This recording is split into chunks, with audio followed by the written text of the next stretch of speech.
Okay, well, welcome back to our channel. For this video tutorial, we will going to continue the assembly and coding of our Sumobot.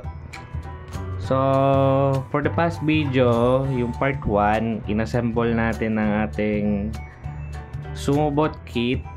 I-connect natin ang mga wires niya into the different module, yung ating motor driver, yung ating sensor shield, yung ating line tracking module. So for this video tutorial, ang gagawin natin is mag-upload tayo ng code dito sa ating Uno board. So kung makikita nyo sa ating screen, meron na ako ditong draft ng code na ating Sumobot. So ito yung pinaka basic nung program ng ating Sumobot na pwede nating i-upload. So this is simple guide lang para sa mga may project ng Sumobot. So start natin dito. Meron tayo ditong library ginamit. Kung napanood yung ating mga past video, itong new ping natin ginamit natin for our ultrasonic module. So meron din tayong trigger pin, pin 10, echo pin 11, yung IR sensor natin, pin A1, IR sensor left, A0, and ano pa ba, yung motor left natin at motor right, yung nakakonekta sa ating motor driver.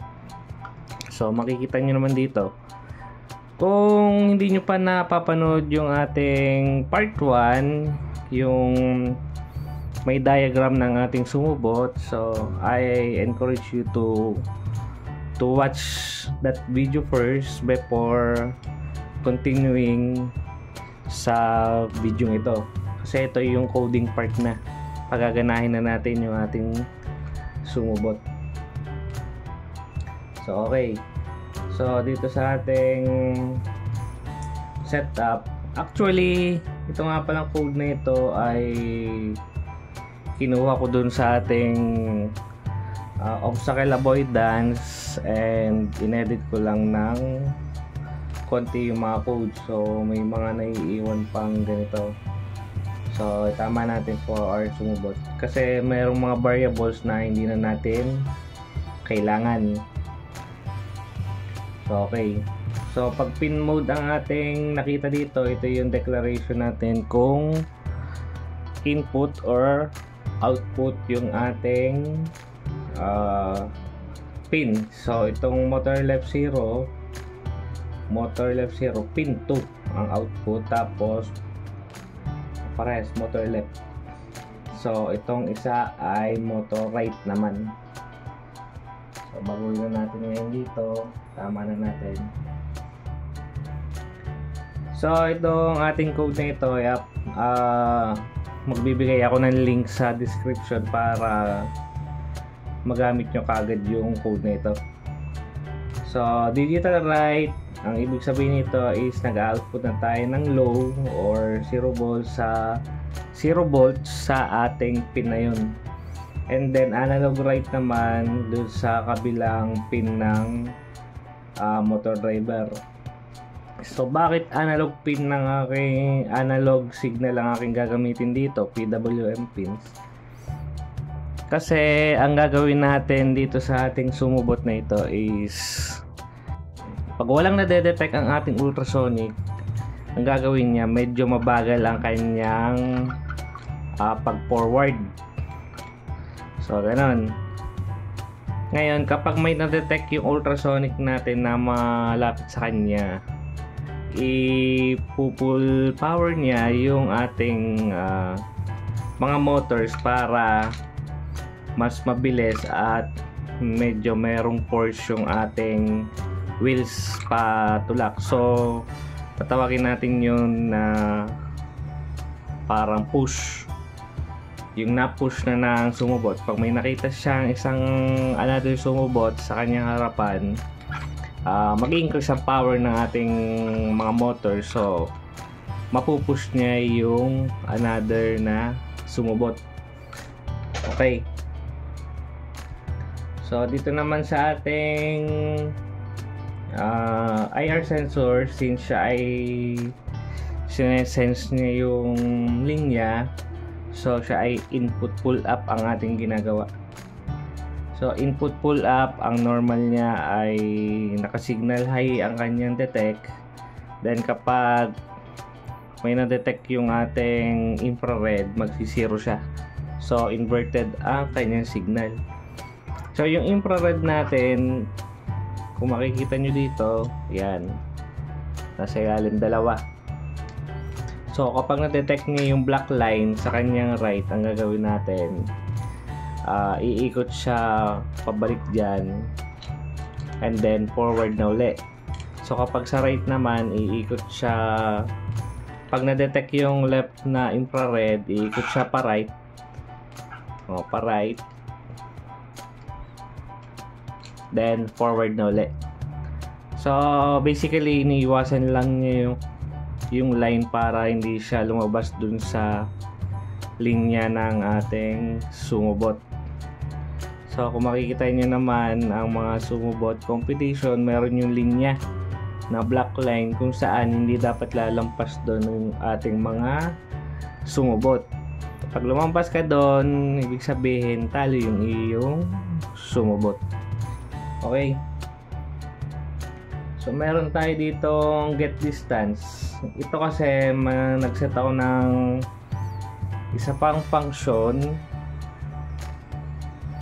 para ma-initialize yung ating ultrasonic sensor. So meron din ang function na move stop at move forward. So tingnan natin itong move stop at move forward. So move stop natin ay patitigilin lang natin yung ating mga motor, o stop siya, and then kapag push siya,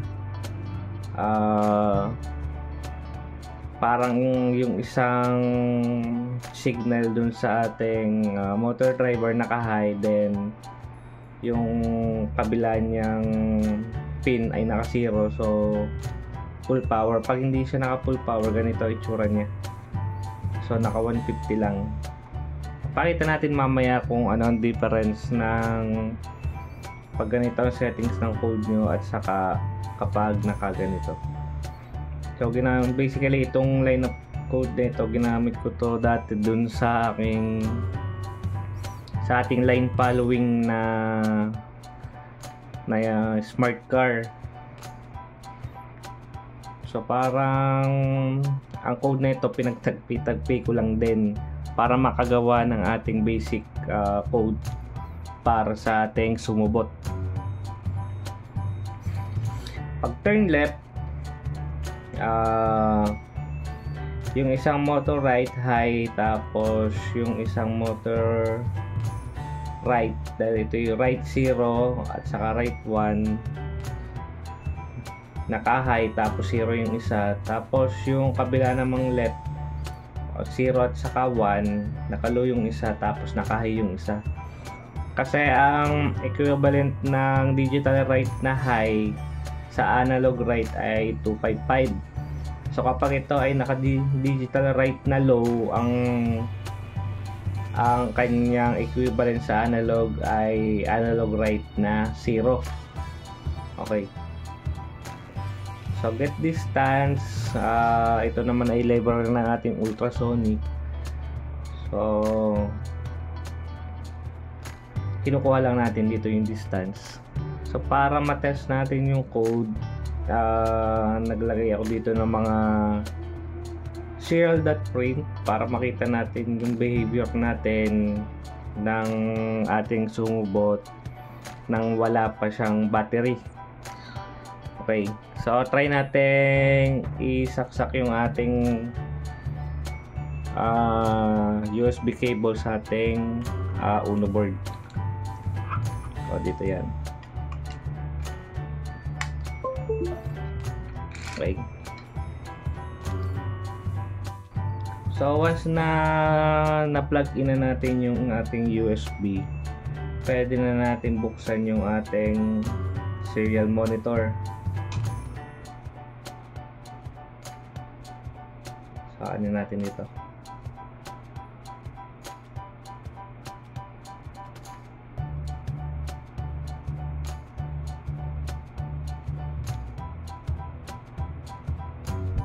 So ang ating ultrasonic ay ito, diba? So ayan, medyo may hinigpitan lang ako ditong cable, parang naluwag eh. Okay. So kung makikita nyo, i-stop ko, forward lang siya ng forward, tapos dinidisplay ko yung distance na nade-detect ng ating ultrasonic. So ituloy natin. Kapag hinarangan natin yung ating ultrasonic, so meron siya, pupush siya. Okay.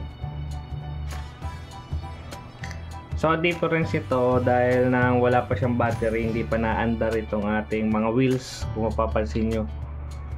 So tinitingnan lang natin ang kanyang behavior base dun sa kanyang code dun sa ating serial monitor.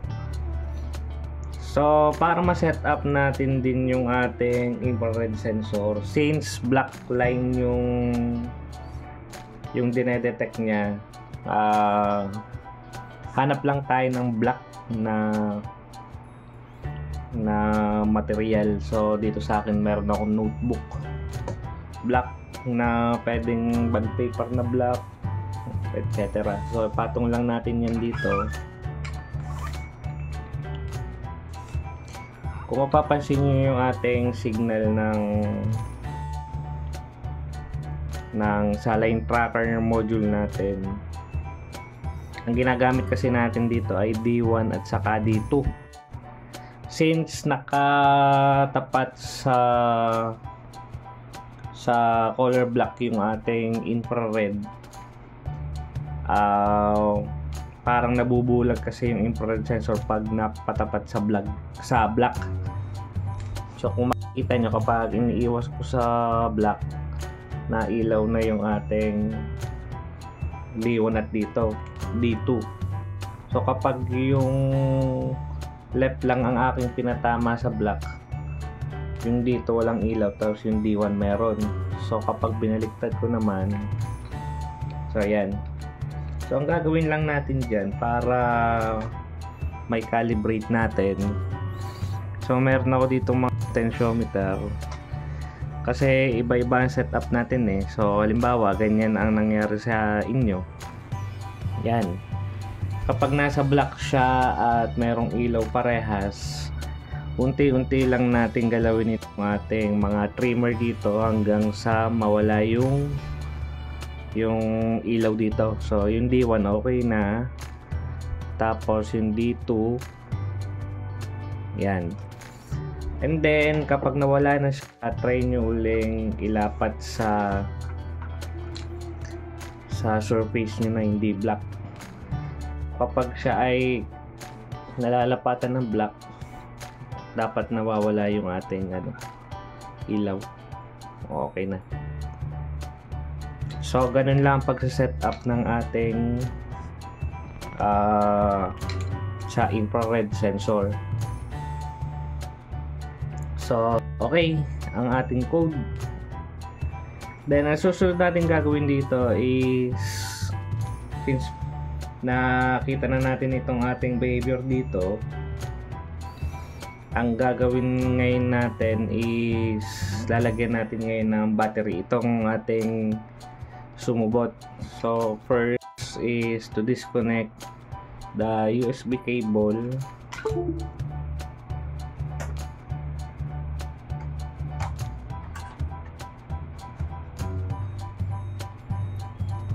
So ito tumigil na kasi na-disconnect na yung cable natin doon sa Uno board natin. So for this sumubot, ang gagamitin natin ay itong 18650 na battery, 3.7 volts. So connect lang natin siya dito. So bago natin disconnect muna natin itong ating balloon, male balloon.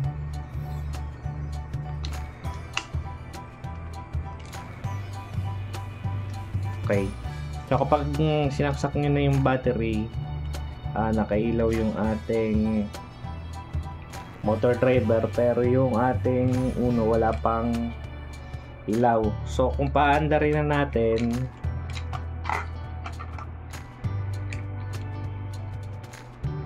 okay, so dapat diretso ang kanyang lakad.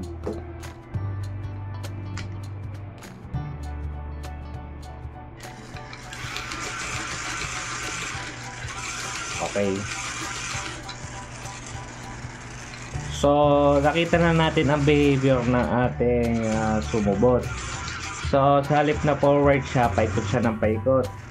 So, ang gagawin natin, itatama natin ang polarity ng ating gulong. So, kung forward siya, yan o. Pabalik-balik siya since wala na detect yung ating yung infrared. So, itong gulong na ito, baliktad ang ikot niya. Kumpara mo dito sa kabila na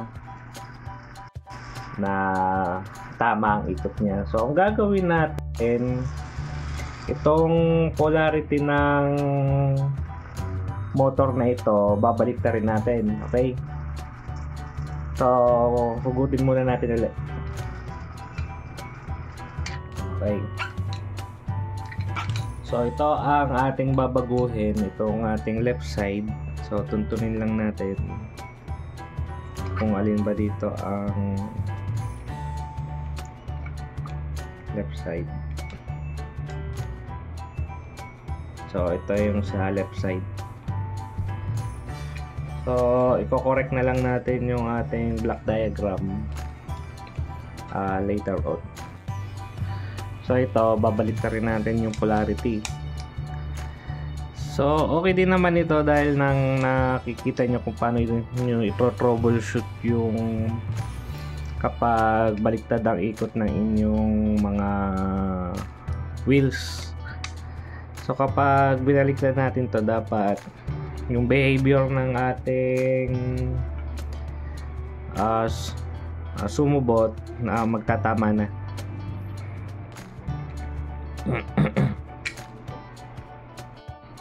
Okay, so since naitama na natin, iangat muna natin kasi kapag ito ay dire-diretso at hindi nakaangat, baka mahulog to sa table natin. Yan, okay na ikot niya.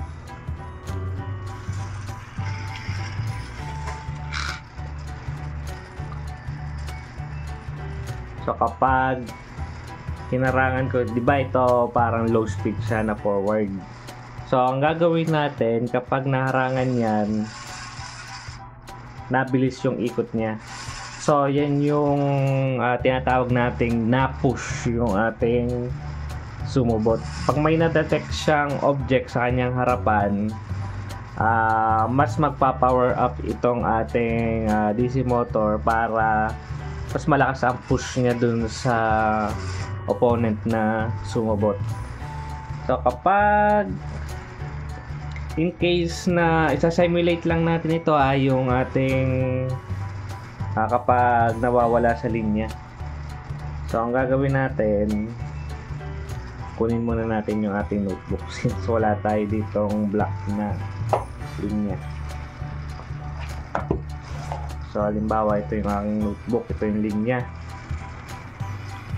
So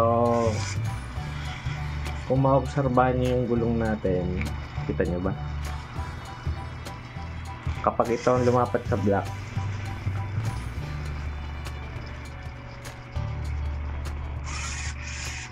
ayan o, reverse ang kanyang polarity, tapos dito sa kabila ay nagbabago. So siya ay iikot ang mangyayari.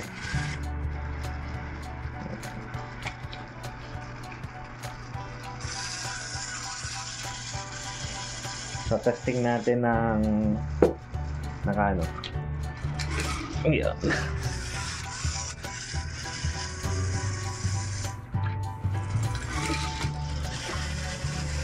So siguro gagawa ako ng separate na video nito na tinetesting sa merong linya para makita niyo yung behavior ng subot niya mismo. Pero as of now, makikita na natin yung, at least makikita na natin yung movement ng wheels natin kapag meron siyang mga object na nade-detect. Pag nade-detect niya yung black na line. Okay. So kung may tanong kayo sa tutorial na ito, ay comment lang kayo below. Kapag nakita namin ay re-reply kami sa inyo. So I hope na may natutunan kayo dito sa ating video tutorial, and kung meron kayong mga ginagawang project ngayon, good luck sa inyong mga projects and prototype. So that's it na muna. Bye bye sa inyo. Okay. Whoop.